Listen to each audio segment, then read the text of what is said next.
आज मैं आपसे वाग्भट्ट जी के अष्टांग हृदयम शास्त्र की एक बहुत महत्वपूर्ण अध्याय की बात करना चाहता हूं, जिसकी तरफ प्रदीप भाई ने इशारा ही कर दिया। मैं खुद ही उसकी आज बात ही करने वाला था, उन्होंने कह दिया तो अच्छा ही हुआ कि हमारे शरीर में वात पित्त कफ की स्थिति अगर सम है तो हम जीवन भर निरोगी रहते हैं। और निरोगी शब्द की जब मैं बात करता हूं तो आप वाग्भट्ट जी का जो निरोगी शब्द है वो शरीर से भी स्वस्थ और मन से भी स्वस्थ। और मन के बाद एक और स्थिति होती है चित्त की, वहां भी स्वस्थ। तो आप मन और चित्त और शरीर तीनों स्तर पर स्वस्थ हैं, ये उनकी भाषा है, निरोगी है। अगर आपका खाली शरीर स्वस्थ है और मन नहीं है, चित्त स्वस्थ नहीं है, तो निरोगी नहीं माना जाएगा आपको। कुछ न कुछ तकलीफें आप अपने को देने वाले हैं, समाज को देने वाले। तो इसलिए वो कहते हैं कि आप अगर स्वस्थ हैं, ये तभी संभव है जब वात पित्त कफ आपके शरीर में सम है। सम होने के माने जितना वात चाहिए उतना है, जितना पित्त चाहिए उतना है, जितना कफ चाहिए उतना है। वात पित्त कफ तीनों दोष हैं।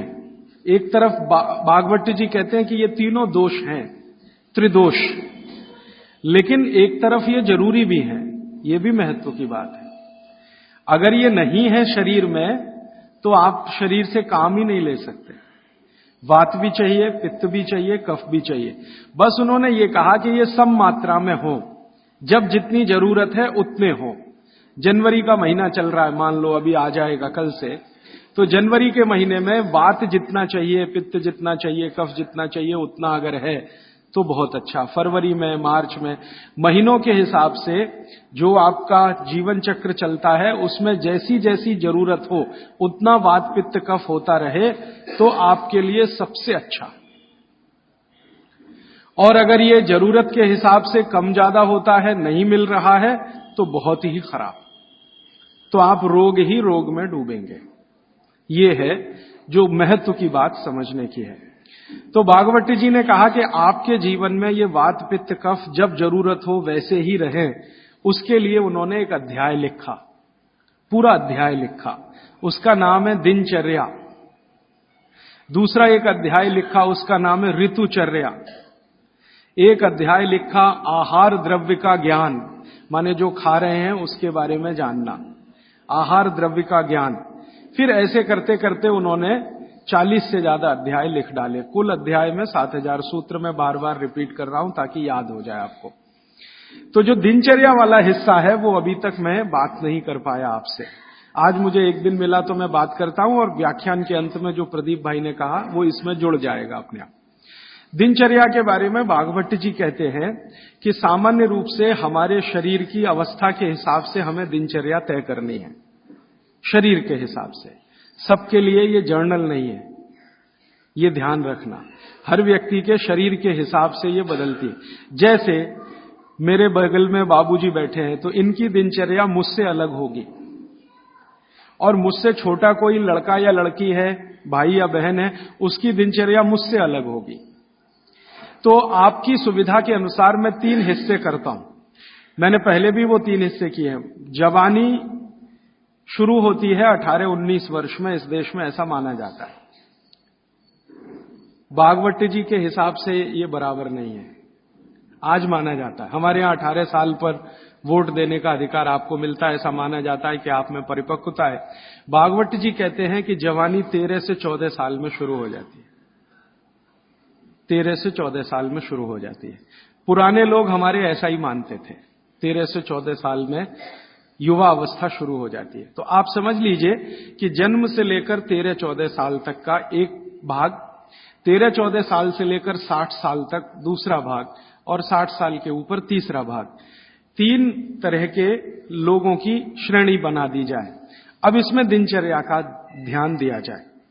तो सबसे पहली बात जो आप सबको याद रखनी चाहिए हमेशा, कि जो 0 वर्ष से लेकर, माने पहला दिन का कोई बच्चा है, वहां से शुरू करके 13-14 साल, ये बच्चा जो है कफ के प्रभाव में रहता है। ऐसा कहें, बचपन में कफ बहुत होता है शरीर को, सारा शरीर कफ के असर में ही रहता है। उस समय वात और पित्त दोनों कम होते हैं। पित्त तो थोड़ा रहता है, वात तो बिल्कुल ना के बराबर होता है बचपन में।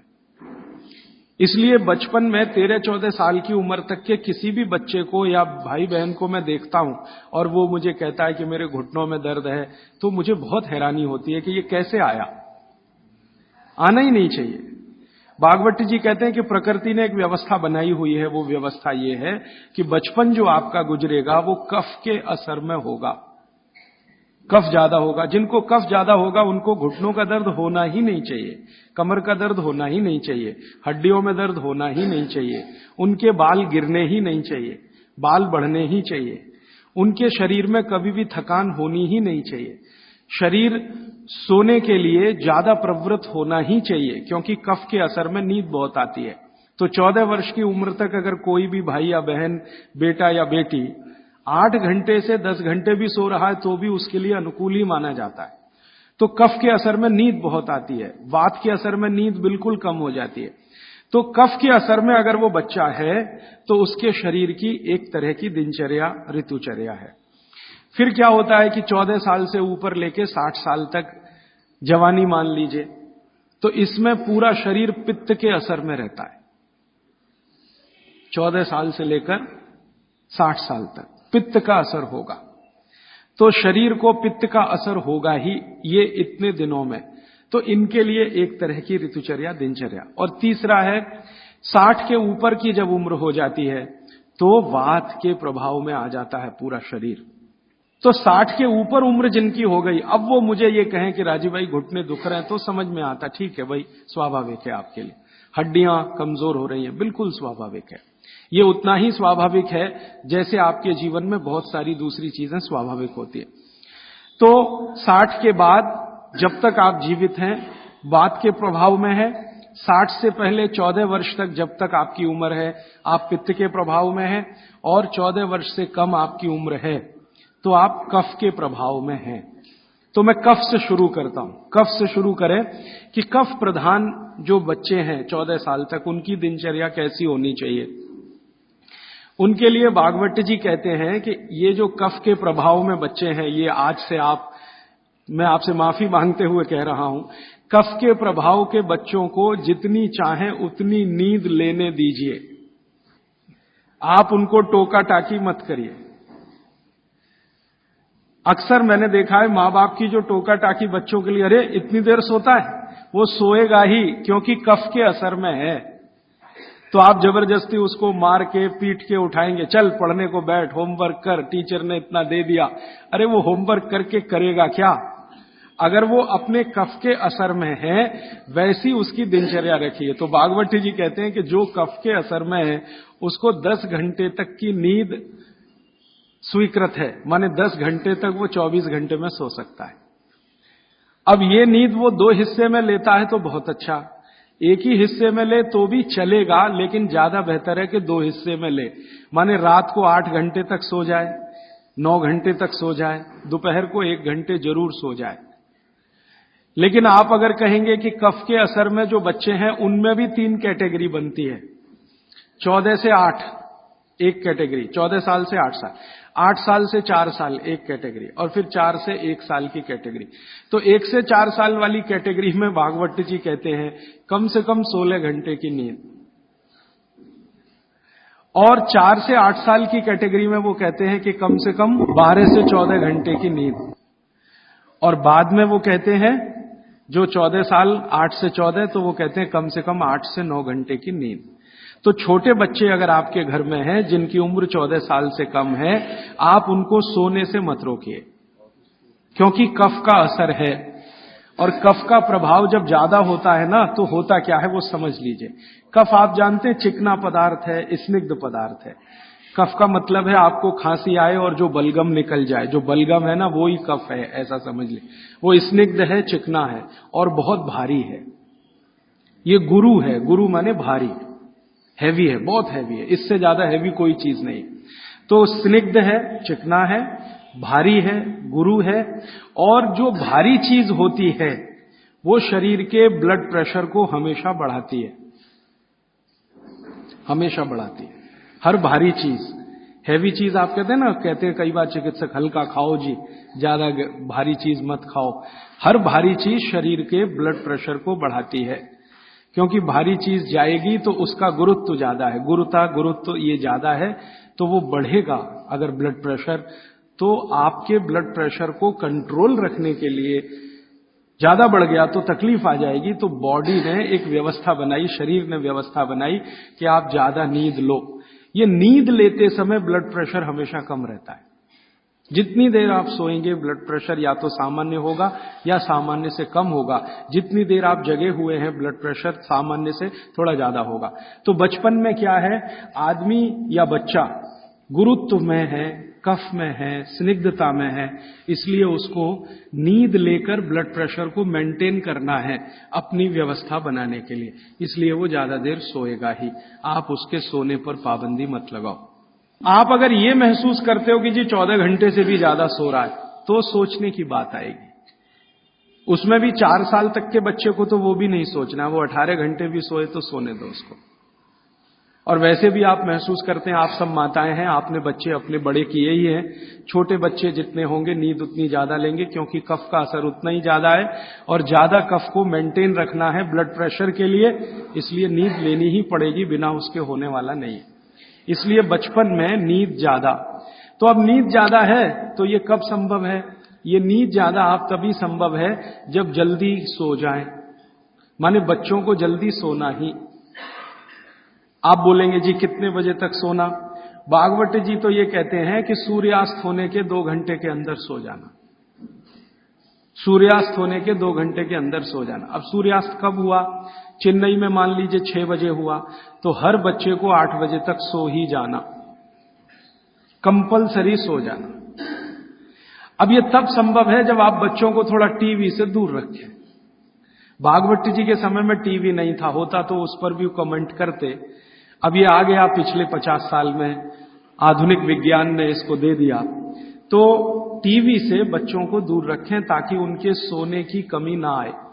टीवी देखने में आजकल बच्चे 11 बजे तक 12 बजे तक जगते हैं, तो उनके नींद में कमी आती है।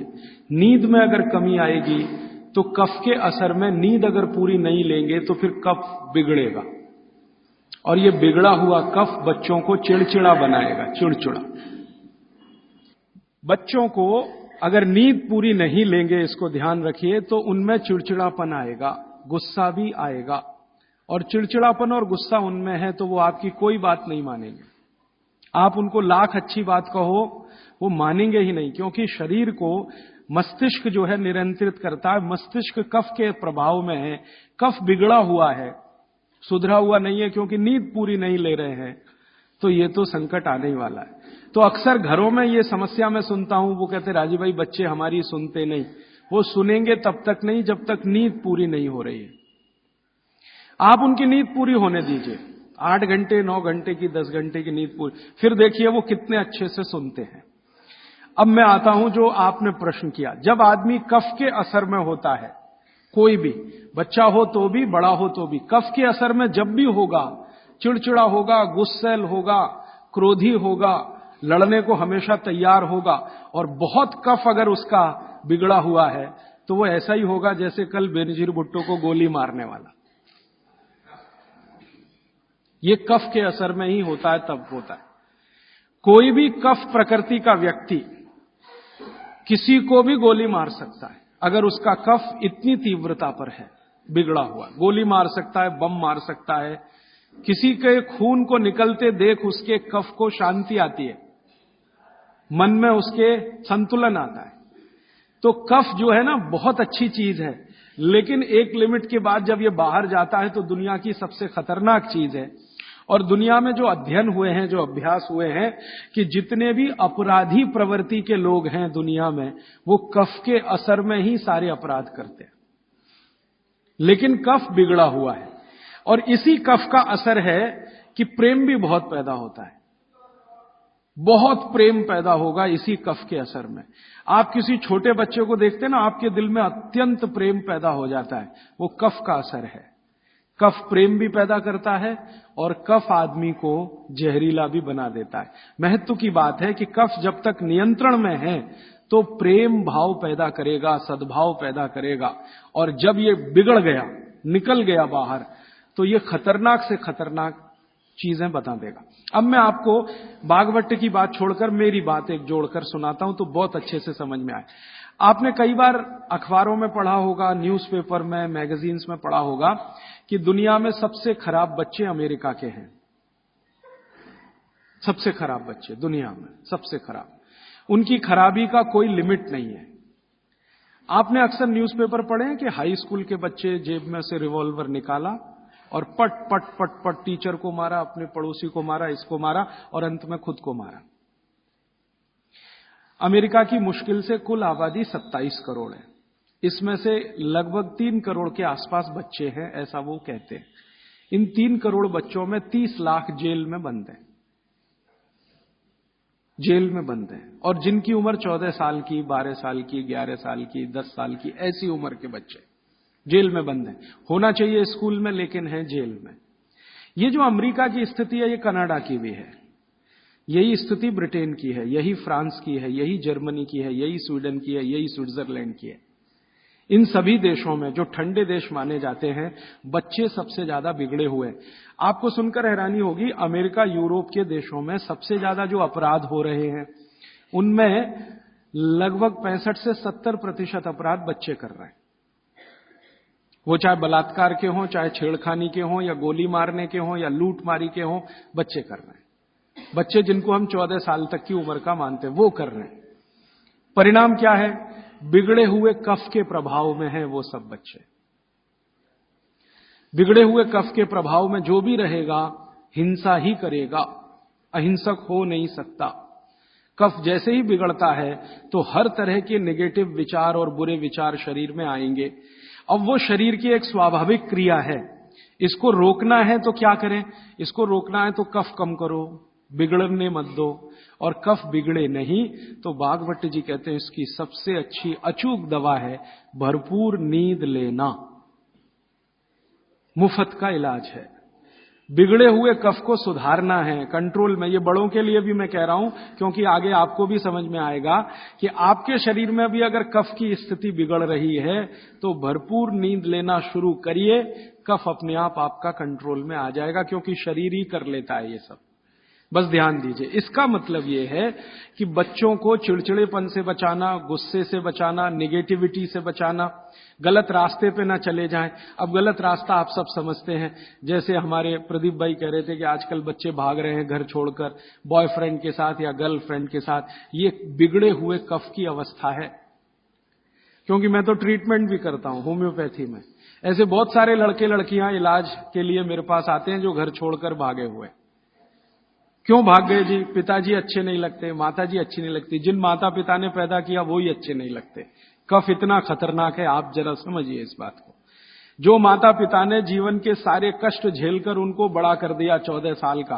क्योंकि मैं आपको एक विनम्र बात कहना चाहता हूं, मेरा ऑब्जर्वेशन है, दुनिया में बच्चों को बड़ा करना सबसे मुश्किल काम है, सबसे मुश्किल काम मानता हूं। धीरू भाई अंबानी होना सबसे आसान काम है। हां, आपके पास कुछ पैसा नहीं है, 10,000 करोड़ बनाना, 20,000 करोड़, 1 लाख करोड़ बनाना सबसे आसान काम है, सबसे आसान काम है। लेकिन एक बच्चे को बड़ा कर देना या 2 बच्चे को बड़ा कर देना दुनिया का सबसे मुश्किल काम है। आप फैक्ट्री चला सकते हैं, 1 चला सकते हैं, 10 चला सकते हैं, 20, बहुत आसान है आपके लिए। क्योंकि उसको मैनेज करने के लिए बहुत मैनेजर आपको मिल जाएंगे, विशेषज्ञ मिल जाएंगे। लेकिन बच्चे को बड़ा करने के लिए मैनेजर किराए पे नहीं मिलता। मिलता है तो वो बच्चों को बड़ा नहीं कर सकता। दुनिया में एक्सपेरिमेंट हुए हैं, परिवार के बाहर बच्चों को बड़ा करने के सबसे ज्यादा एक्सपेरिमेंट यूरोप में हुए हैं। कॉन्वेंट है ना, कॉन्वेंट, ये बच्चों को बड़ा करने के ही केंद्र हैं। ऐसे बच्चों को जो परिवार से बिछड़े हैं, छूटे हुए, लावारिस बच्चे। कॉन्वेंट स्कूल सब फेल हो गए अमेरिका और यूरोप में। वो बच्चों को सिखा नहीं पाए जो सिखाना चाहिए। और ज्यादा कॉन्वेंट के बच्चे ही वहां मर्डर कर रहे हैं, हिंसा कर रहे हैं, जेब काट रहे हैं। तो बच्चे को बड़ा करना मैं मानता हूं दुनिया का सबसे मुश्किल काम है। और आप जो भी अपने बच्चों को बड़ा कर रहे हैं, आप समझ लीजिए दुनिया का सबसे मुश्किल काम आप कर रहे हैं। तो इसमें छोटी सी बात याद रखिए कि ये बच्चे ठीक से बड़े हों, कफ का बिगाड़ इनको कहीं गलत रास्ते पर ना ले जाए। तो इसके लिए बहुत सरल उपाय है कि नींद उनको भरपूर लेने दीजिए। कई बार आप ऐसा मत करिए, बच्चों को कई बार ऐसा लगता है झपकी आ रही है, तो आप जबरदस्ती पढ़ने को मत बिठाइए। कुछ बच्चे ऐसे हैं जो मेज कुर्सी पे बैठते ही ऊँघने लगते हैं, तो उनसे कहिए कि देखो किताब बंद कर दो और जाके सो जाओ। वो 20-25 मिनट सो के आएंगे, पहले से ज्यादा फ्रेश होंगे, क्योंकि सो के उठते ही कफ का असर कम हो जाएगा। और कफ के असर में पढ़ाई नहीं होती, ये और बात एक जान लीजिए। कफ के असर में पढ़ाई नहीं हो सकती। पढ़ाई अच्छी करनी है तो पित्त के असर में ही होती है। पित्त बढ़ना चाहिए, कफ कम होना चाहिए, तभी पढ़ाई अच्छी होगी। तो जब तक कफ बिगड़ा हुआ है, असर उसका भयंकर दुष्प्रभावी है। पढ़ने के लिए मत बोलिए उनको, कहिए सो जाओ। कफ बिगड़ा हुआ हो तो सबसे अच्छा उपाय है कहो सो जाओ। तो 20 मिनट सोएंगे, आधा घंटे, 1 घंटे या 2 घंटे सो जाएं। फिर कहो अब उठने दो, अपने आप से उठने दो। अब अपने आप से जब उठे तब उनका कफ पूरी तरह से शांत होगा, फिर जो भी पढ़ेंगे मगज में बैठेगा, दिमाग में बैठे। और एक छोटी सी बात, आप सवेरे सवेरे स्कूल जाने के लिए जो मार मार के उठाते हैं अपने बच्चों को, आप बहुत बड़ा अत्याचार कर रहे हो, बहुत बड़ा अत्याचार कर। कारण क्या है वो समझ लीजिए वो ये, मैं ये कह रहा हूं कि आप करें जरूरी नहीं है, लेकिन समझ जरूर लीजिए, ताकि आपको करते समय ध्यान में रहे कि मैं ठीक कर रहा हूं या गलत। बच्चों को मार मार के सवेरे जब आप उठाते हैं तो बहुत बड़ा अत्याचार उनके ऊपर होता है। वो क्या होता है, सुबह का समय कफ का समय है, दिन के हिसाब से सुबह का समय कफ का समय है। उस समय उनको सबसे गहरी नींद आएगी, वो प्रकृति का नियम है। और उसी समय मार पीट के आप उनको उठा के बाथरूम में करते, चल जल्दी से नहा, बस आ गई है, ऑटो रिक्शा आ गया है। अरे ये बस और ऑटो रिक्शा क्या करेंगे उसकी जिंदगी को। मैंने ही क्या कर लिया इतना सब पढ़ने के बाद, क्योंकि जो कुछ मैंने पढ़ा है वो मेरी जिंदगी के कभी काम नहीं आया। काम तो वो आ रहा है जो मैंने स्कूल में नहीं पढ़ा, कॉलेज में नहीं पढ़ा। स्कूल कॉलेज में मैंने बहुत पढ़ा, x+y² = x² + 2xy + y², और पता नहीं कितनी कॉपियां रंग डाली, आज तक मेरी जिंदगी में काम नहीं आया x+y²।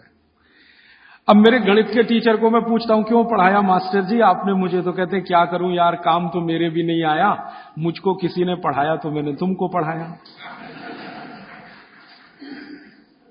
ये भेड़िया धसान है। मैं आपको विनम्रता पूर्वक ये कहना चाहता हूं, कितने भी अच्छे स्कूल में आप बच्चों को पढ़ाइए, उनकी जिंदगी का 90 से 95% बेकार ही जाने वाला है। अब उसके लिए आप उनको मार पीट के उठा रहे हैं, जो कभी काम नहीं आएगा जिंदगी में। तो आप ये अत्याचार मत करिए। फिर आप कहेंगे जी स्कूल तो सुबह ही चलते हैं, तो स्कूल वालों को मिलकर समझाइए कि बच्चों के स्कूल का समय दोपहर को रखें। अब आप बोलेंगे जी वो कैसे समझेंगे, ऐसे समझेंगे, बच्चे तो आपके पढ़ रहे हैं ना, ये स्कूल के मास्टर जी के पढ़ रहे हैं, बच्चे आपके पढ़ रहे हैं, फीस आप दे रहे हैं। आप मिलकर कहेंगे तो स्कूल वालों को झक मार के सुनना ही पड़ेगा, क्योंकि स्कूल तो आपसे चल रहा है, आप स्कूल से नहीं चल रहे, स्कूल आपसे चल रहा है। आप लाखों रुपए उनको डोनेशन दे रहे हैं, करोड़ों रुपए फीस दे रहे हैं, तो उनको कहिए छोटे बच्चों के स्कूल कभी भी सवेरे नहीं होने चाहिए। 7 बजे से स्कूल चल रहा है, ये तो होना ही नहीं चाहिए। उनका स्कूल 11 बजे से 12 बजे से होना चाहिए। आप प्रयास करिए, सफलता मिले तो बहुत अच्छा, नहीं मिले तो अपना अलग स्कूल ही खड़ा कर दीजिए। हाँ, क्या मुश्किल है आप जैसे लोगों के लिए। आप सब यहां बैठे हुए लोग हैं, कोई करोड़पति से कम नहीं है, क्या मुश्किल है। एक स्कूल ऐसा शुरू कर दो जो बच्चों को सुबह नहीं पढ़ाएगा जी। हम आयुर्वेद के हिसाब से चलेंगे, हम भागवत के हिसाब से चलेंगे, हमारा बच्चों का स्कूल दोपहर को ही शुरू होगा। तो आप कोशिश करिए, कोशिश करने से दुनिया में सब कुछ होता है। जब से मैंने ये बातें मेरे मित्रों से शेयर की, हमारे कार्यकर्ता बहुत हैं देश भर में, करीब 18,000। उनसे जब शेयर की तो उन्होंने कई कई जगह प्रयास किए, कुछ में सफलता भी मिली। स्कूल वाले मान गए, समझ गए, बागभट्ट के सूत्र उनको समझाए तो वो मान गए। हाँ, बच्चों को, क्योंकि स्कूल में पढ़ाने वाली भी टीचर है या टीचर है, उसके भी अपने बच्चे हैं, वो भी देख रही है, महसूस कर रही है कि सुबह तो सोने का ही उनका मन करता है, तो सुबह तो सोने के लिए ही है उनके लिए, क्योंकि सुबह कफ का असर होता है और बच्चे तो कफ के ही प्रभाव में हैं, तो डबल असर होगा। इसलिए सुबह उनको नींद अच्छी आएगी। सुबह नींद अच्छी आएगी तो उनको झकझोर के जगाइए मत। अब सुबह की नींद उनकी ठीक से आए, इसके लिए वो रात को जल्दी सोए, तो 8 बजे तक सोने के लिए नियम डाल दीजिए। 8 बजे के बाद आपके घर का टीवी बंद हो जाए तो वो भी नहीं देखेंगे, आप देखेंगे तो वो भी देखेंगे। बच्चे तो जो आप करते हैं वैसे ही सीख लेते हैं। तो आप 8 बजे के बाद टीवी को बंद करने का नियम डाल दीजिए। बच्चों में आदत पड़ गई नींद आने की 8 बजे, तो वो सोएंगे, भरपूर नींद लेंगे, सुबह 6 बजे तक उठेंगे, बहुत अच्छे से उठेंगे। फिर आप चाहें तो उनसे कोई भी काम करवा सकते हैं। उनके मन में न चिड़चिड़ापन होगा, न गुस्सा होगा, न कोई नेगेटिव थॉट होगा, क्योंकि नींद जीवन में उतनी ही बड़ी चीज है जितना भोजन। तो भरपूर नींद लीजिए या लेने दीजिए, क्योंकि वो कफ के असर में है। तो बच्चों की दिनचर्या में आप ये ध्यान रखिए कि 8 से 10 घंटे सोना कंपलसरी, एक बात। दूसरा, बच्चे कफ के प्रभाव में हैं, ये मैं बार बार कहूंगा आपसे ताकि याद रहे। बच्चे कफ के प्रभाव में हैं और कफ का प्रभाव क्षेत्र जो है ना वो जान लीजिए, हृदय से ऊपर और मस्तिष्क का अंतिम बिंदु, ये कफ का क्षेत्र है। हृदय से ऊपर, यहां से ऊपर पूरा ये कफ का क्षेत्र है। हृदय से नीचे नाभि तक ये पित्त का क्षेत्र है और नाभि से नीचे पूरा ये वात का क्षेत्र है। तो बच्चे कफ के असर में हैं, तो ध्यान रखिए कि उनको जितने रोग होंगे वो यहां से ऊपर वाले ही होंगे बचपन के। नाक बहेगी, सर्दी होगी, जुकाम होगा, खांसी आएगी, ये सब इसी एरिया के रोग हैं। तो भागवत जी कहते हैं कि बच्चों को कफ के असर से बाहर लाते रहें, बिगड़े नहीं उनका कफ। तो इसके लिए बच्चों की मालिश, उन्होंने एक शब्द, बहुत सुंदर शब्द दिया, अभ्यंग मालिश। मालिश बहुत जरूरी है, बच्चों की मालिश बहुत ही जरूरी है। तेल मालिश, बच्चों की तेल मालिश बहुत जरूरी है। वैसे तो सब माताएं करती ही हैं, अनजाने में वो एक बड़ा काम कर रही। कफ को कम करने की जो दूसरी चीज बताई है भागवत ने, एक तो मैंने बताया नींद, जो कफ की विकृति को कंट्रोल में लाती है। दूसरी चीज जो कफ को कंट्रोल करती है, नियंत्रित करती है, वो है मालिश, घिसाई, रगड़ाई, ये कफ को कंट्रोल करती है। नींद के बाद हो गई मालिश, तो बच्चों की मालिश अत्यंत जरूरी है। तो सुबह जब वो सोकर उठते हैं, शौच आदि से निवृत्त होकर आते हैं, तो उनकी मालिश होनी ही चाहिए।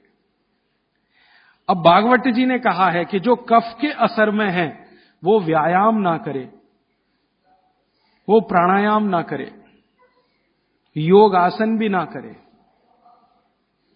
ध्यान रखिए इस बात को। भागवत जी कहते हैं कि कफ के असर वाले व्यक्ति को ना तो व्यायाम, ना तो आसन, ना तो प्राणायाम, उसके लिए है मालिश, रगड़ाई चाहिए उसको शरीर के। ठीक है, तो मेरी आपको विनती है कि बच्चों को व्यायाम करने के लिए प्रोत्साहित मत करिए। कई बार माता पिता टीवी का चैनल खोल के वो रामदेव जी का चल रहा है, चल तू भी कर, उसके लिए नहीं है ये। व्यायाम, योग, प्राणायाम उनके लिए सबसे उपयोगी है जो पित्त के प्रभाव में है। वात के प्रभाव वालों को बहुत मामूली, पित्त वालों को सबसे ज्यादा, कफ वालों को बिल्कुल नहीं। योग, प्राणायाम, आसन कफ वालों को बिल्कुल नहीं, वात वालों को थोड़ा, पित्त वालों को सबसे ज्यादा। ये है सूत्र भागवत जी। तो बच्चों को मत प्रेरित करिए कि तुम आसन करो, कि तुम प्राणायाम करो, कि तुम ऐसी एक्सरसाइज करो। उनके लिए तो कफ के असर में है, तो ये एक्सरसाइज जितनी कम हो उतना अच्छा। मालिश करिए उनकी, भरपूर मालिश करिए। अब तीसरी बात, तीसरा सूत्र, बच्चों की मालिश कहां करें जी? पूरे शरीर में करें, पूरे शरीर में करिए। लेकिन भागवत जी कहते हैं कि कफ का असर कहां है? मैंने आपको थोड़ी देर पहले कहा, छाती से लेके ऊपर तक। तो ये जो इतना हिस्सा है इसकी मालिश ज्यादा करिए, ताकि कफ थोड़ा शांत रहे। तो सीधे से बात अब मैं समझाता हूं। बच्चों के सिर की मालिश सबसे ज्यादा करिए। सिर, ये ऊपर का हिस्सा, धीरे धीरे धीरे धीरे तेल लगा के सिर की मालिश सबसे ज्यादा करिए। तो मालिश किससे करेंगे? तेल से। तेल जो है कफ नाशक है, तेल जो है ना कफ नाशक है। तो सिर की मालिश करेंगे, छोटे छोटे छिद्र हैं, तेल इससे अंदर जाएगा, कफ को सामान्य रखेगा। तो कफ के प्रभाव में बिगड़ेंगे नहीं बच्चे, माने गुस्सा नहीं करेंगे, चिड़चिड़े नहीं होंगे, निगेटिव नहीं होंगे, जिंदगी में गलत काम नहीं करेंगे। तो बच्चों के सिर की मालिश बहुत जरूरी है, सिर की मालिश। दूसरा, वो कहते हैं कि कफ का जो दूसरा बड़ा स्थान है, एक तो सिर हुआ, दूसरे है कान। ये कान है ना, ये कफ के स्थान है। तो बच्चों के कान की मालिश रोज होनी चाहिए, जरूर होनी चाहिए। कान की मालिश कैसे करें? बस तेल लगाइए, हाथ में ऐसे ऐसे घुमाइए, फिर उल्टा घुमा दीजिए, फिर ऐसे घुमा दीजिए, और थोड़ा तेल कान में डाल के रखिए उनको, क्योंकि कफ का स्थान है कान। तेल डालते ही कफ शांत होगा। तो हमारी पुराने जमाने की जो माताएं हैं, वो रोज बच्चों को कान में तेल डालती थी, वो अनजाने में बहुत बड़ा वैज्ञानिक काम करती थी। देखा ना पुराने जमाने की माताओं को। आज के जमाने की माताएं तो कहती है चिपचिपा है तेल, तेल चिपचिपा है तभी तेल है, नहीं तो उसमें कुछ है ही नहीं। तो पुराने जमाने की माताएं बच्चों को बराबर कान में तेल डाल के रखती थी। तो बच्चों के कान में नियमित रूप से तेल डालिए। फिर आप बोलेंगे जी कौन सा तेल? तो इसमें भागवत जी सूत्र दे रहे हैं कि आप जहां रह रहे हैं उसके हिसाब का तेल। आप चेन्नई में रह रहे हैं, चेन्नई भारत के गर्म इलाकों में है, गर्म इलाकों में ठंडा तेल अच्छा, तो सबसे ठंडा तेल नारियल का तेल है। तो चेन्नई में रहने वालों को नारियल के तेल की मालिश, नारियल का तेल ही खाना। अब आप बिहार में जाएंगे और मैं वहां कर आकर आपको कहूंगा, तो कहूंगा जी आप नारियल का तेल बिल्कुल मत खाओ, मालिश भी मत करो। मैं कहूंगा सरसों का तेल खाओ, उसी से मालिश करो। और जो आप और उधर चले गए हरियाणा पंजाब की तरफ, तो मैं ही आकर आपसे कहूंगा जी आप ये छोड़ो, आप तो जैतून का तेल इस्तेमाल करो या तिल का तेल इस्तेमाल, एरिया के हिसाब से। तो मैं आपके हिसाब से बात कर रहा हूं कि आप नारियल के तेल की मालिश भी कर सकते हैं, उसको भोजन में भी उपयोग कर सकते हैं। बच्चों की नियमित मालिश सिर की, कान की होती रहनी चाहिए। और तीसरी चीज, आंखें। आंखें जो है ना कफ का ही केंद्र है। सबसे बड़ा कफ का केंद्र सिर, दूसरे नंबर पे कान, तीसरी आंख। आंख कफ का केंद्र है, और आंख के ज्यादा रोग, 99% रोग कफ के रोग हैं। जैसे मैंने आपको बोला ना, आंख में आप बोलते हैं कि हमको कैटरेक्ट हो गया, ये कफ का रोग है। मोतियाबिंद हो गया, कफ का रोग है। ग्लूकोमा हो गया, कफ का रोग है। आंखें लाल हो रही हैं, कफ के प्रभाव। तो आंखों की विशेष देखभाल बच्चों की, ताकि चश्मा ना लगे, अब चश्मा ना चढ़े। अब आंखों में क्या करें जी? कफ को कंट्रोल करने, तेल नहीं डाल सकते आंखों में, क्योंकि तेल और आंखों का मेल नहीं है। आंखों में हमेशा एक फ्लूइड रहता है, तेल में डालें माने तेल उस फ्लूइड में गया तो गड़बड़ करता है। तो आंखों के लिए घी ठीक है, देशी गाय का घी। तो बच्चों को नियमित रूप से देशी गाय का घी आंखों में लगा सकते हैं तो बहुत अच्छा है। देशी गाय का घी ये कफ को शांत करता है। लेकिन आप देशी गाय के घी को उपलब्ध नहीं कर पाते किसी कारण से, तो फिर भागवत जी कह रहे हैं कि कफ को शमन करने वाली एक और चीज है, वो है काजल। काजल माने कार्बन। कार्बन कफ को शांत करने में सबसे बड़ी भूमिका निभाता है।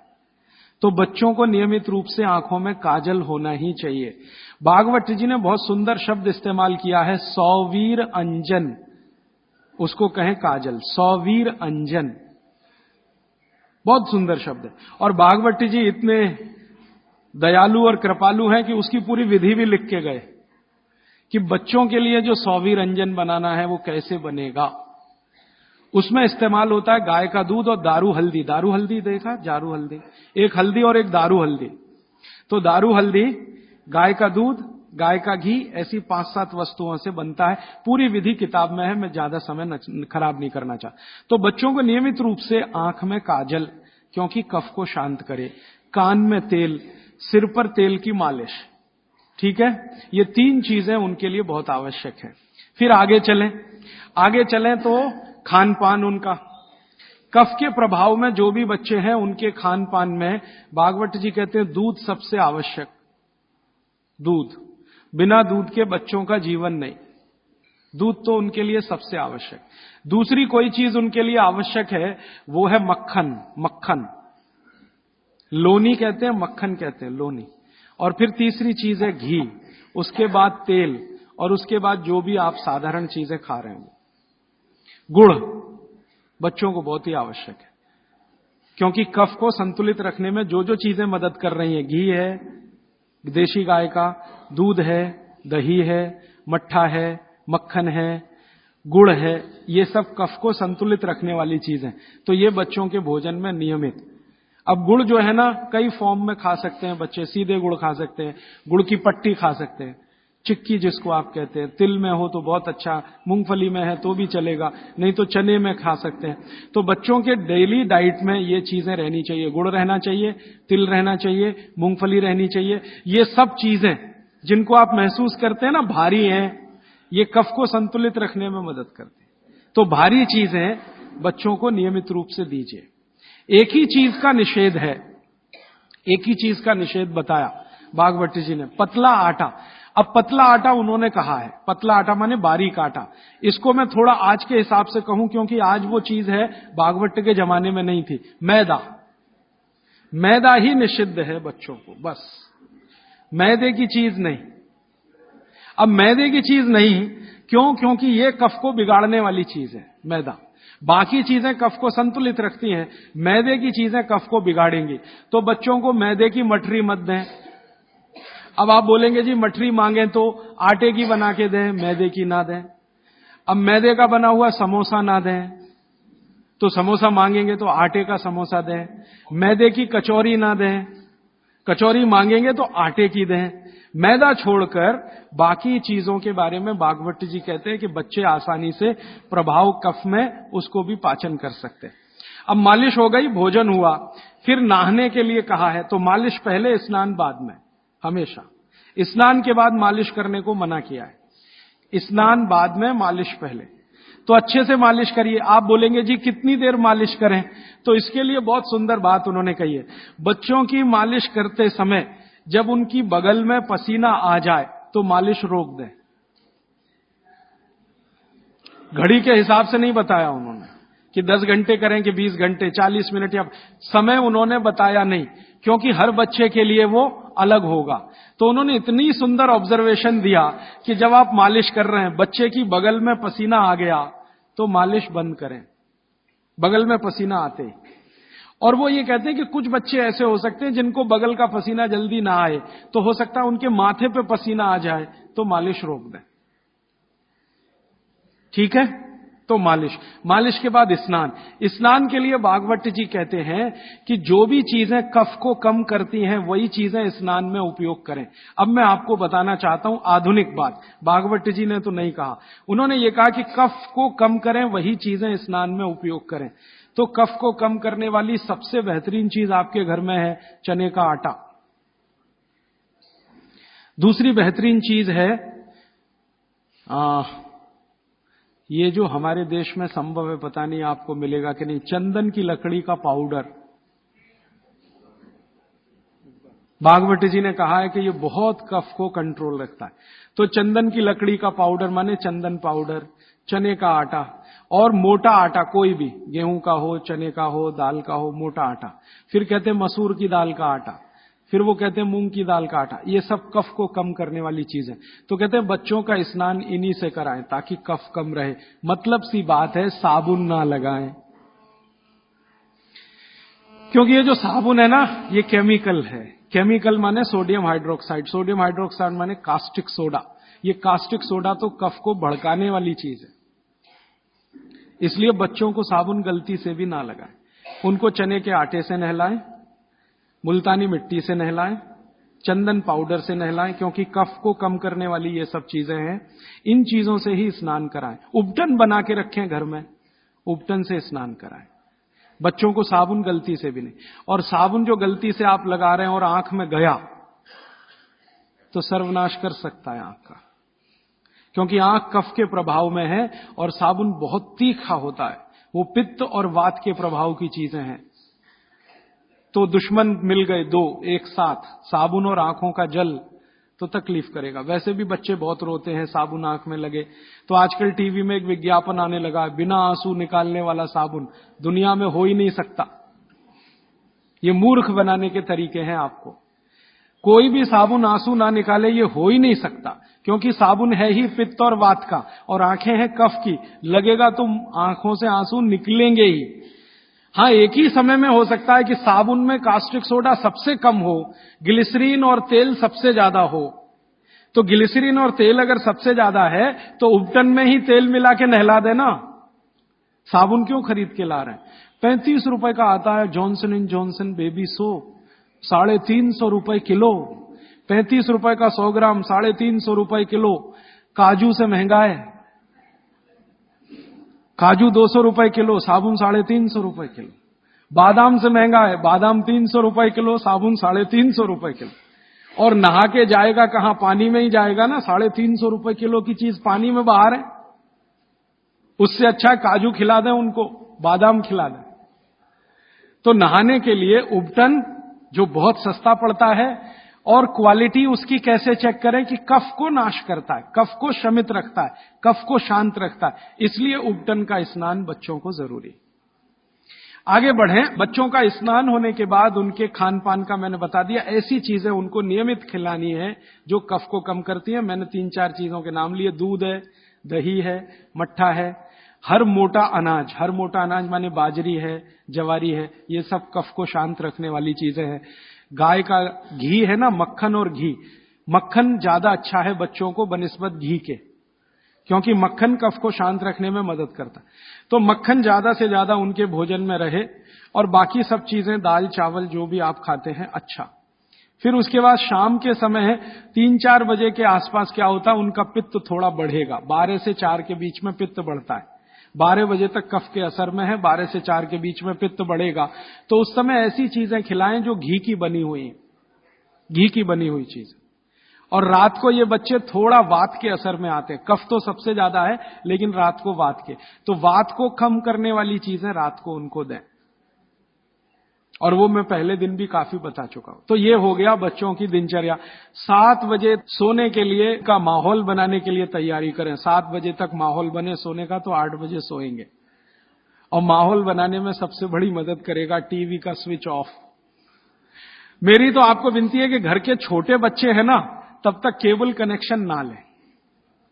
छोटे बच्चे जब थोड़े समझदार हो गए हैं तो चलो चलेगा, क्योंकि समझदार होने से मतलब उनको मालूम होना चाहिए कि कहां स्विच ऑफ करना है।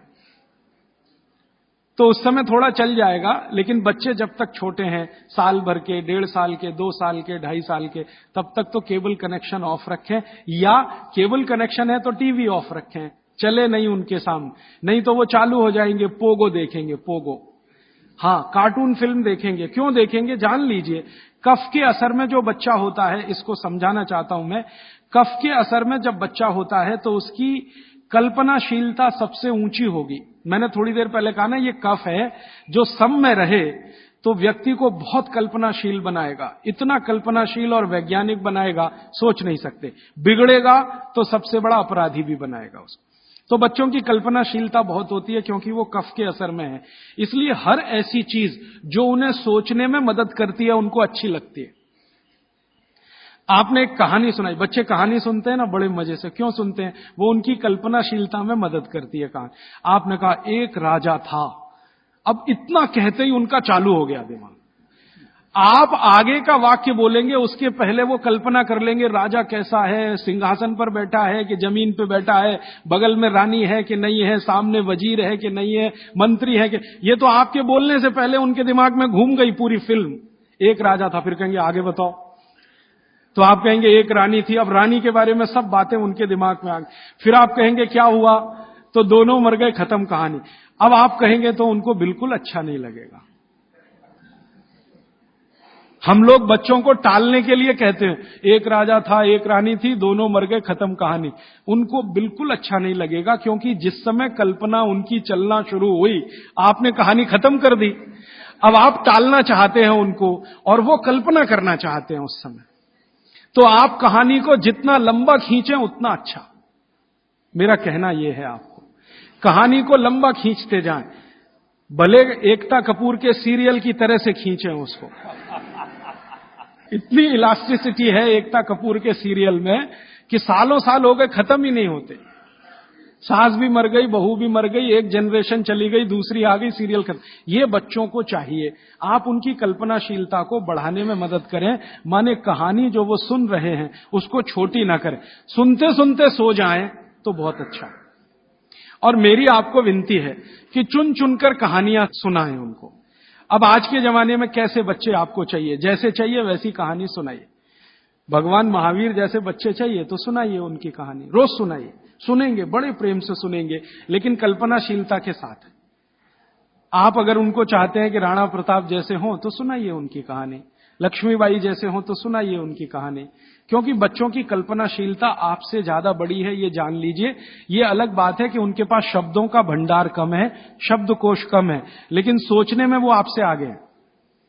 तो शब्द आप दे दीजिए, कल्पनाशीलता उनके पास है, बैठकर वो अपना चित्र बना ही लेंगे।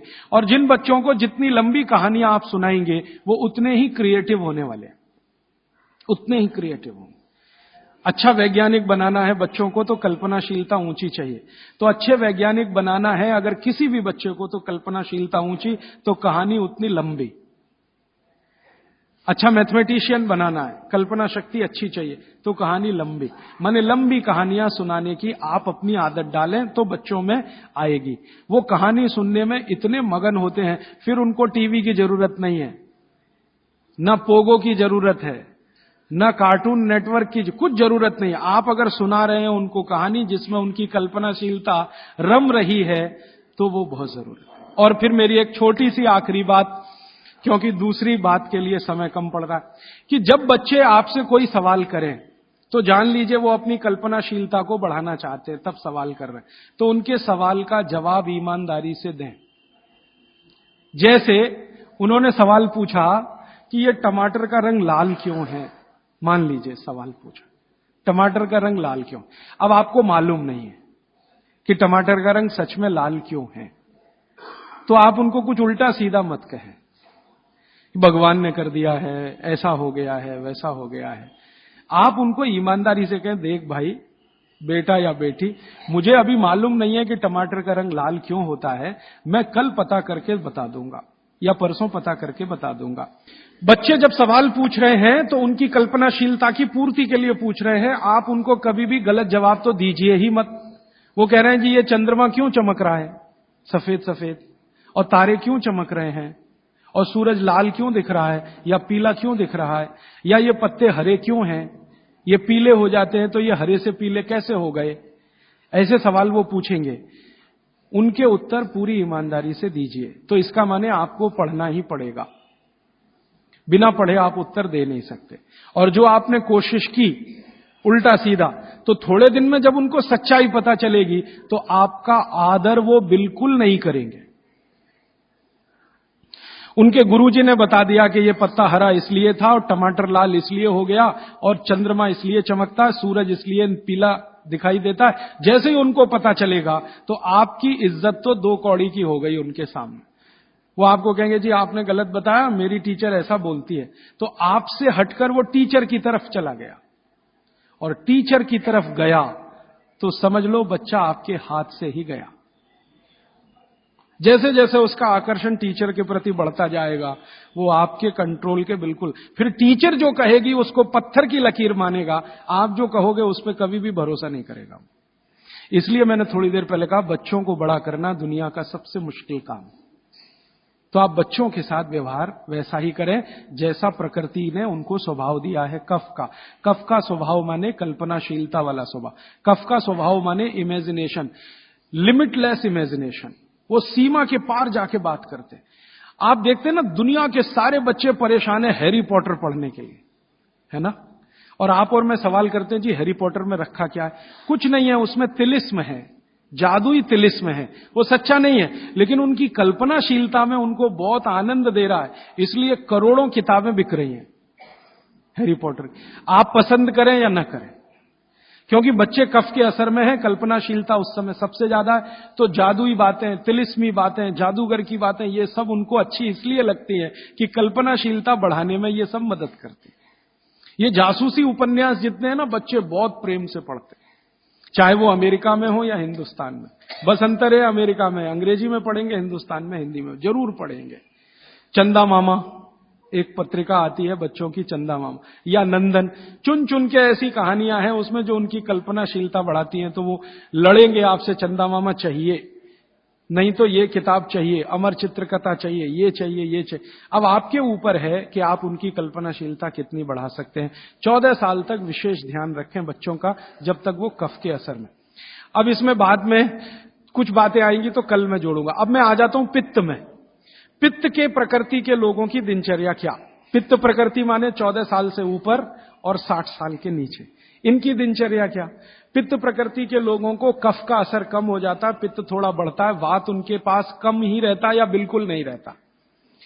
अब पित्त प्रकृति के लोगों को ज्यादा सोना जरूरी नहीं है, उनका पित्त है, कफ तो ऐसे ही शांत है, तो ज्यादा सोना जरूरी नहीं। माने पित्त प्रकृति के लोग अगर 8 घंटे सो रहे हैं, 7 घंटे सो रहे हैं तो भी चलेगा।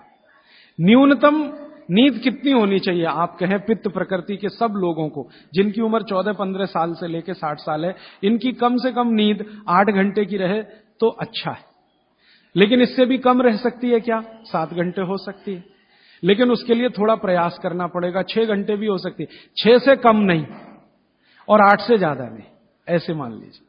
तो पित्त प्रकृति के लोगों को 6 घंटे से कम नहीं सोना, 8 घंटे से ज्यादा नहीं सोना। अब उसके हिसाब से दिनचर्या तय करिए। तो 8 बजे सो जाएं, मान लो आप भी ऐसे ही माने। भागवत जी कहते हैं सूर्यास्त के 2 घंटे बाद सो जाएं, बच्चे भी बड़े भी। तो 8 बजे आप सो जाएं, तो 8 से 8 4 बज गए ना, 4 बजे उठें। आपके लिए उठना बहुत जरूरी है। ब्रह्म मुहूर्त में पित्त प्रकृति के लोगों का उठना बहुत आवश्यक है। बच्चे ना उठें तो चलेगा, आपको तो उठना बहुत जरूरी है। क्यों? अगर आप 4 बजे उठते हैं तो अगला पूरा दिन आपका बहुत बेहतरीन और व्यवस्थित है, और 4 के बाद उठेंगे तो पूरा दिन डिस्टर्ब है। क्यों? क्योंकि जो जो करना है आपको वो 4 बजे से लेके ही शुरू होगा। 4 बजे उठे, आपने पानी पिया, जो मैंने पहले ही बता दिया, ऊषा पान जिसको कहते हैं। फिर शौच आदि के लिए आप गए, 10-15 मिनट मान लीजिए उसमें गया। फिर बाहर आप निकले, दंत धावन शब्द इस्तेमाल किया, दंत धावन करें माने दांत साफ करें। अब दांत साफ कैसे करें? पित्त प्रकृति के लोगों को हमेशा दांत ऐसी चीज से साफ करना जो कषाय हो, स्वाद में तिक्त हो। स्वाद में कषाय समझते हैं? कड़वा, जो स्वाद में कड़वा है और तिक्त है, ऐसी चीजों से आपको दांत साफ करना, क्योंकि प्रकृति आपकी पित्त की है। तो पित्त को कम करना, कंट्रोल करके रखना, ये कषाय और तिक्त स्वाद की चीजों से ही होगा। तो इसका मतलब यह है कि आप नीम का दातुन करें, जो कषाय भी है, तिक्त भी है। भागवत जी ने कॉलगेट के लिए मना किया है। कॉलगेट था ही नहीं तो लिखा भी नहीं है उन्होंने कहा कि आप नीम का दातुन करें। और नीम से भी अच्छा एक दातुन उन्होंने बताया, मदार। मदार समझते हैं? मदार का एक पेड़ होता है, वो कहते हैं नीम से भी अच्छा, क्योंकि वो और ज्यादा कषाय है और ज्यादा तिक्त। फिर एक है बबूल, फिर एक है अर्जुन। अर्जुन की छाल आपने पिया ना, अर्जुन की दातुन भी होती है। तो ऐसे 12 वृक्ष उन्होंने बताए हैं, नीम है, मदार है, अर्जुन है। फिर ये जो होता है ना आम, बबूल है, आम है, अमरूद है, ऐसे 12 वृक्षों का उन्होंने वर्णन किया है कि इनकी दातुन ही करना, इसके आगे 13वें वृक्ष की नहीं। और वो डिटेल लिखा है किताब में, आप ले सकते। जब उन्होंने आगे लिखा है वो मैं अभी बता दूं।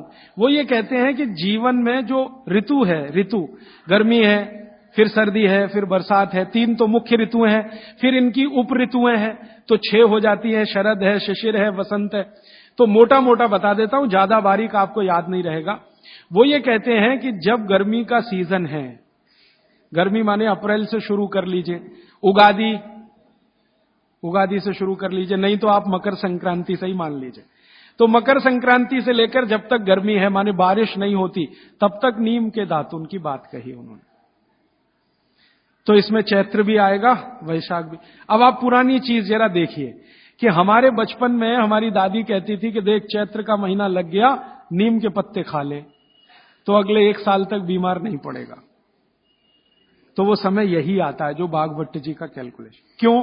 ये जो समय है इसमें पित्त को भड़कने से बचाने में सबसे बड़ी मदद ये करेगा नीम।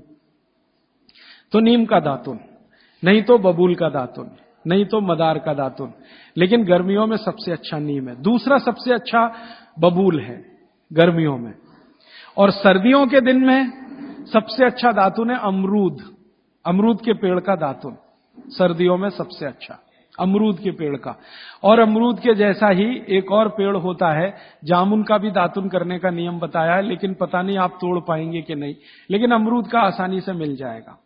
और फिर ज्यादा बारिश के दिनों में जो वो बोलते हैं, तो आम का भी कर सकते हैं, अर्जुन का भी कर सकते हैं। और आप बोलेंगे जी पूरी जिंदगी अगर नीम का ही दातुन करें तो कर सकते हैं। 3 महीने लगातार करके थोड़े दिन छोड़ देना, फिर 3 महीने कर लेना। वो थोड़े दिन छोड़ने का नियम ध्यान रखना। तो फिर आप बोले थोड़े दिन छोड़ दिया तो क्या करें? उस दिन दंत मंजन कर लेना। दंत मंजन के लिए वो ये कहते हैं कि आप जिस एरिया में रह रहे हैं वहां का तेल, और जिस क्षेत्र में रह रहे हैं वहां जो उपलब्ध लवण माने नमक, और जिस क्षेत्र में रह रहे हैं वहां की उपलब्ध हल्दी, ये तीनों मिलाकर आप पाउडर बना के दांत पे घिस सकते हैं। ये बहुत अच्छा दंतमंजन उन्होंने माना। दूसरा दंतमंजन उन्होंने बताया है गाय के गोबर को सुखाकर जलाएं, उसकी जो राखी है उसमें थोड़ा कपूर मिला दें, थोड़ा सेंधा नमक मिला दें, बहुत अच्छा दंतमंजन। तीसरा वो कहते हैं कि जो त्रिफला चूर्ण मैंने बार बार आपको बोला, त्रिफला चूर्ण है तो इसको बारीक पीसें। दंतमंजन के लिए बारीक पीसना और खाने के लिए मोटा पीसना। तो बारीक त्रिफला चूर्ण, थोड़ा सेंधा नमक, बस मिला के दांत पे घिसें तो ये दंतमंजन। ऐसे 8-10 तरह के दंतमंजन है, 12 किस्म की दातुन है। तो आप ये जरूर करें, माने टूथपेस्ट बंद करें। अब क्यों करें टूथपेस्ट बंद? भागवत जी और आधुनिक विज्ञान को जरा जोड़ता हूं। आप पित्त के असर में हैं, जान लीजिए। सुबह सोकर उठेंगे तो मुंह में पित्त ही भरा हुआ है, लार जिसको आप कह रहे हैं। अब ये असर ज्यादा है तो इसको कंट्रोल रखना है आपको, तो इसलिए कहा ये दातुन अच्छी है। लेकिन अगर आप ब्रश कर रहे हैं, पेस्ट कर रहे हैं, तो क्या है उसमें? चीनी है, चीनी है ना, शुगर है।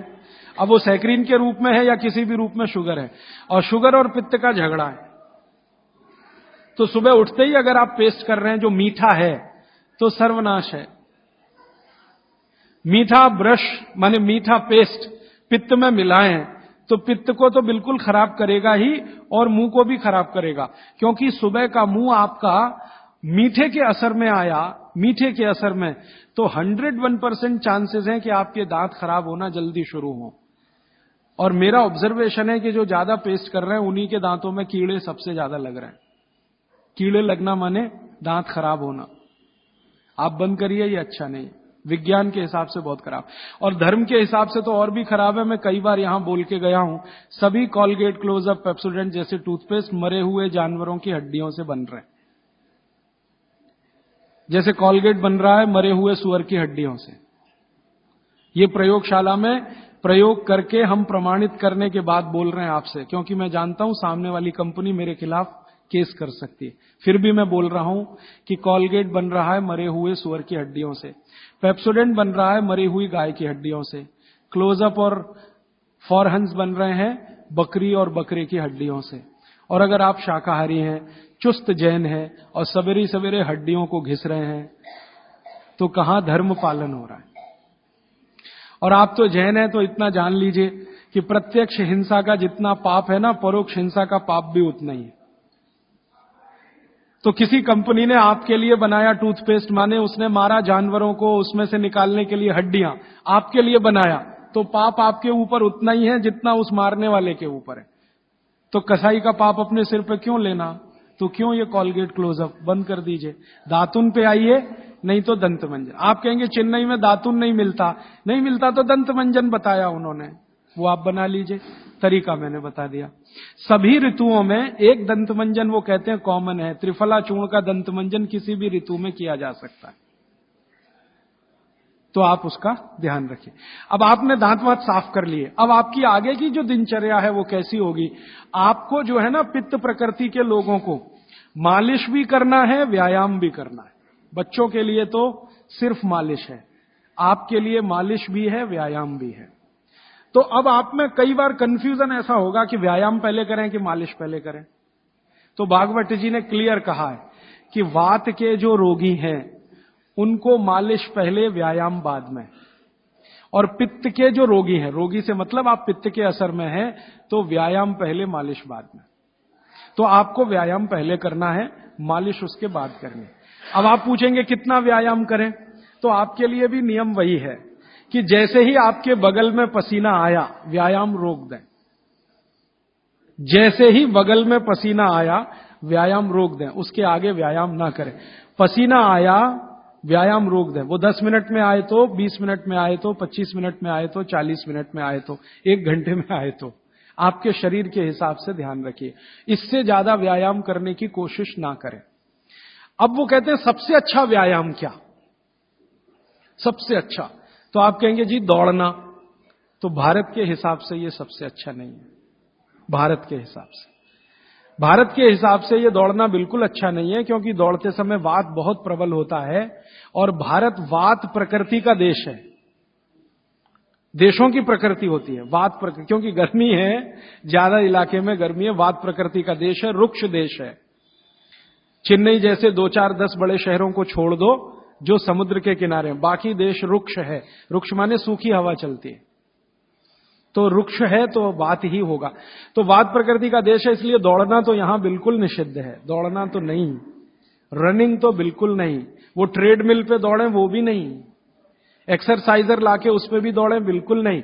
वो कहते हैं कि ऐसे व्यायाम जो स्लो हैं, जिनमें वायु ना बढ़े, तो सबसे अच्छा उन्होंने बताया सूर्य नमस्कार आपके लिए। अब आप चाहे आसन के रूप में माने या उसको व्यायाम के रूप में माने, तो सूर्य नमस्कार आपके लिए सबसे अच्छा है। तो आप सीख लें सूर्य नमस्कार, किसी ने सीखा है वो दूसरे को सिखा दे, नहीं तो इस पर अलग से एक आप सेशन कर सकते हैं सूर्य नमस्कार। दूसरे कुछ व्यायाम है आपको, तो वो व्यायाम में छोटे छोटे स्तर पर दंड बैठक, छोटे छोटे स्तर, ज्यादा लंबी नहीं, छोटी दंड बैठक है।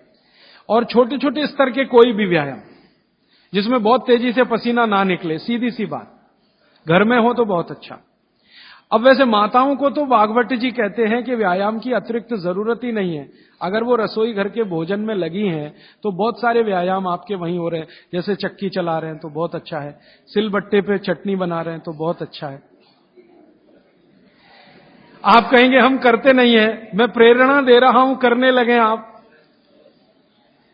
मिक्सी का उपयोग कम करें, सिलबट्टे का ज्यादा करें, चक्की का उपयोग ज्यादा करें, मिक्सी का उपयोग कम करें, बाजार में जो इलेक्ट्रिक चक्की है उसका उपयोग कम करें। वो मैं पहले भी बोल चुका था, अभी भी बोल रहा हूं कि आप चक्की को चला के आटा पीसेंगे, उसकी क्वालिटी बहुत बेहतरीन होने ही वाली है, क्योंकि इसमें घर्षण कम है।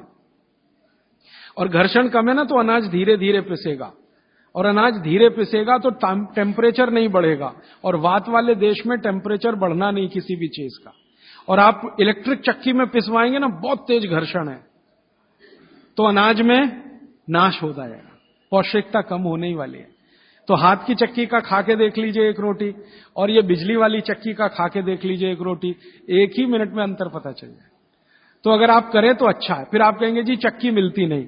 मैंने चेन्नई में देखा 2 लोगों को जो चक्की बना के देंगे, आप अगर उनको ऑर्डर दें तो। पत्थर वाले लोग यहां हैं, मैं 6 दिन से यहां घूम रहा हूं, सड़क पे दिखाई दिए, तो सिलबट्टा तो है उनके पास, चक्की नहीं है। क्यों नहीं है? वो कहते हैं कोई लेता नहीं तो क्या बनाए, आप लेंगे तो बनाएंगे। 2-4 बना हुआ है तो वो भी। और आपको कहीं ना मिले तो जरूर मुझे करें फोन, तो हम कुछ ट्रक भर भरा के राजस्थान से, गुजरात से भिजवाएंगे आपके पास। ट्रक भर के ही भेजेंगे तभी सस्ती पड़ेगी, 1-2 आएगी तो मुश्किल हो जाएगी। और आप अगर राजस्थान जाते हैं या गुजरात जाते हैं तो एक आध चक्की तो साथ में भी ला सकते हैं ना। AC 3 टायर में आप 60 किलो तक वजन ला सकते हैं, AC 2 में 100 किलो तक ला सकते हैं, और स्लीपर क्लास में 40 किलो तो ला ही सकते हैं कंफर्म टिकट पे। तो चक्की तो 20 किलो से ज्यादा होती ही नहीं है। तो आप भी जाएं कभी राजस्थान गुजरात तो 2 चक्की एक आदमी ला सकता है। तो आप लाएंगे चक्कियां तो क्या होने वाला है, वो जो बनाने वाले कारीगर बैठे हैं पत्थर वाले, उनका कुछ रोजगार तो बढ़े, कुछ रोजी रोटी चले, जो अभी धीरे धीरे बंद हो रही है। और उनकी रोजी रोटी अगर आपने चलाई, तो मैंने आपको सबसे पहले दिन एक बात बताई थी कि आप जिंदगी के अपने सब दुख दूर करिए, दैहिक, दैविक, भौतिक, और दूसरों के दुख दूर करने में मदद करिए तो मोक्ष मिलेगा। तो आपने चक्की बनाने वाले का भौतिक दुख तो दूर किया, चक्की खरीदी तो पैसा तो मिला, गरीबी कम हुई, रोजगार बढ़ा, तो भौतिक दुख भी अगर आपने कम किया तो मोक्ष की तरफ जा। तो चक्की है, सिलबट्टा है, कोशिश करें तो व्यायाम की अतिरिक्त जरूरत नहीं। और अगर नहीं कर पा रहे हैं तो थोड़ा हल्का फुल्का व्यायाम आप जरूर करें। और बहनों को, माताओं को जो सबसे अच्छा व्यायाम है, भागवत जी कहते हैं फॉरवर्ड बेंडिंग। फॉरवर्ड बेंडिंग माने आगे झुकना। तो जितनी बार आप आगे झुकें, ध्यान रखें कमर से झुकें हमेशा, तो जिंदगी में कभी भी दर्द नहीं आएगा कमर का। आगे कमर को छोड़कर कहीं से भी झुकेंगे तो तकलीफ है। कोशिश करें कमर से झुकें, जितना झुक पाते हैं वहीं तक झुकें। जरूरत नहीं है कि नीचे तक झुकें। हो सकता है कमर से झुकें तो आपके हाथ घुटने तक ही आए, वहीं तक रहने दीजिए। सहज होकर करिए, असहज होकर मत करिए। तो थोड़ा व्यायाम, 15-20 मिनट में पसीना आ जाएगा, उतना काफी। फिर उसके बाद मालिश। आपको भी मालिश जरूरी है, क्योंकि आपको भी कफ का असर ना बढ़े और आपका विकृत ना हो। तो आपको भी बच्चों की तरह ये बात ध्यान रखनी है कि सिर की मालिश ज्यादा, कान की भी मालिश ज्यादा, और बाकी शरीर की तो करनी है। और शरीर में सबसे ज्यादा मालिश तलवे की, पांव की। मालिश के बाद स्नान, स्नान उसी तरह से उबटन आदि से, और फिर भोजन, भोजन के बाद विश्राम 20 मिनट, फिर आपका काम, फिर रात्रि का माने शाम को 6-7 बजे का भोजन। इस तरह का नियम है पित्त वालों का। और वात वालों के लिए क्या है? जिनकी उम्र 60 के ऊपर है उनके लिए भागवती जी कहते हैं व्यायाम निषेध। जैसे बच्चों को निषेध वैसे उनको निषेध। उनके लिए मालिश बहुत जरूरी, जैसे बच्चों की वैसे वात वालों की। माने बुजुर्ग लोगों को मालिश बहुत जरूरी है, व्यायाम से भी ज्यादा। और मालिश करते समय ध्यान रखना है सिर, तलवे, 2 चीज है, और कान भी। तो मालिश आप करें, व्यायाम करें तो बहुत ही हल्का फुल्का करें। लेकिन यह नियम भागवत जी ने नहीं बताया कि आप व्यायाम तब तक करें जब तक बगल में पसीना ना आए, क्योंकि एक उम्र के बाद पसीना बहुत कम हो जाता है। तो हो सकता है 1 घंटे तक भी ना आए और आप करते रहे। ये पित्त और कफ वालों के लिए है, सिर्फ वात वालों के लिए। तो वात वाले तो जीवन में जितने आराम से रह सकें। वैसे तो वात वालों के लिए भागवत जी कहते हैं कि उनको तो एक ही काम है, वो है दिशा निर्देश। बुजुर्गों का एक ही काम है कि घर में बैठे हैं और दिशा निर्देश दे रहे हैं, ऐसा मत करो, ऐसा करो, ऐसा मत करो, क्योंकि उन्होंने जीवन का सारा अनुभव ले लिया और वो अनुभव को मिलाकर आपको दिशा निर्देश कर रहे हैं। बाकी अपना पूजा पाठ, भक्ति वगैरह ज्यादा, क्योंकि इसमें मूवमेंट। भागवत जी बोलते हैं कि वात के लोगों को मूवमेंट सबसे कम होने चाहिए। तो ज्यादा भाग दौड़ नहीं, ज्यादा इधर उधर नहीं, आराम से सहजता से जितना होता है अपने शरीर को बचाते हुए उतना। तो मैंने कोशिश की कि आपको 1-1.25 घंटे में तीनों प्रकृति के लोगों की दिनचर्या बता सकूं। अब 30 तारीख को मैं थोड़ा कंक्लूड करूंगा तो कुछ बातें इसमें आ जाएंगी। अभी मेरा आपको विनम्र निवेदन है कि आप चाहें तो प्रश्न पूछें, लेकिन निवेदन दूसरा है कि जब तक प्रश्न का सत्र चले 10-15 मिनट कोई ना उठे, क्योंकि हो सकता है कि किसी ने जो प्रश्न पूछा वो आपके लिए भी बहुत काम का हो। मेरे पास एक स्लिप आ गई है, लिख के जरा इसको मैं बता दूं। मनुष्य के मूत्र का महत्व क्या? ये प्रश्न है। कल मैंने गोमूत्र का महत्व बताया था ना, तो मनुष्य के मूत्र का महत्व क्या? मनुष्य का मूत्र भी औषधि के रूप में काम आता है, और भागवत चिकित्सा में उसके लिए 2 सूत्र हैं। उन सूत्रों के अनुसार आप मनुष्य मूत्र पी सकते हैं, माने अपना स्वयं का मूत्र पी सकते हैं। लेकिन उसकी एक कंडीशन है। कंडीशन यह है कि आप संपूर्ण शाकाहारी होने चाहिए। संपूर्ण शाकाहारी माने मांस ना खाएं, मदिरा ना पिए, और आप ये जो है अंडे वंडा ना खाएं, तो आप अपना स्वयं का मूत्र भी उपयोग में ले सकते हैं। आपका जो मूत्र है और गाय का मूत्र है, फिर आपके मन में प्रश्न आएगा दोनों में क्या? तो भागवत जी ने बहुत स्पष्ट कहा, हमेशा गाय का मूत्र मनुष्य मूत्र से अच्छा। अगर गाय का मूत्र आसानी से उपलब्ध है तो वो पिए, नहीं उपलब्ध है तो आप स्वयं का मूत्र भी पी सकते हैं। अब स्वयं के मूत्र में वो कहते हैं कि सवेरे सवेरे जब सोकर उठें और पहला मूत्र हो वही उपयोगी है, बाकी दिन भर का नहीं। उठें और पहला मूत्र, और पहले मूत्र को भी कलेक्ट करने की विधि उन्होंने बताई है। वो विधि क्या है कि आप मूत्र करना शुरू करें तो पहला थोड़ा छोड़ें, शुरू का 2, 4, 5 मिलीलीटर, 10 मिलीलीटर तक छोड़ें, और अंत का बिल्कुल छोड़ें, बीच वाला यही आप पी सकते हैं। तो आप बोलेंगे किस किस बीमारी में काम आएगा? कम से कम आपका स्वयं मूत्र 100 से 103 बीमारियों में काम आएगा। वात की बीमारियां और कफ की बीमारियों में बहुत काम आएगा, पित्त की बीमारियों में भी काम आता, थोड़ा कम आएगा। और उसके साथ आयुर्वेद की कुछ औषधियों का अगर कॉम्बिनेशन करें तो वो बहुत ही अच्छा है। अभी इतना ही कहता हूं, अगर विस्तार से सुनना हो तो फिर कोई एक्स्ट्रा सेशन हम करें तो अच्छा होगा। स्वदेशी द्वारा भारत को फिर से सोने की चिड़िया बनाने के लिए भूख, गरीबी और बेरोजगारी को जड़ से खत्म करने के लिए तथा देश के ग्रामीण जनों को स्वावलंबी बनाने के लिए स्वदेशी अपनाने का संकल्प ले।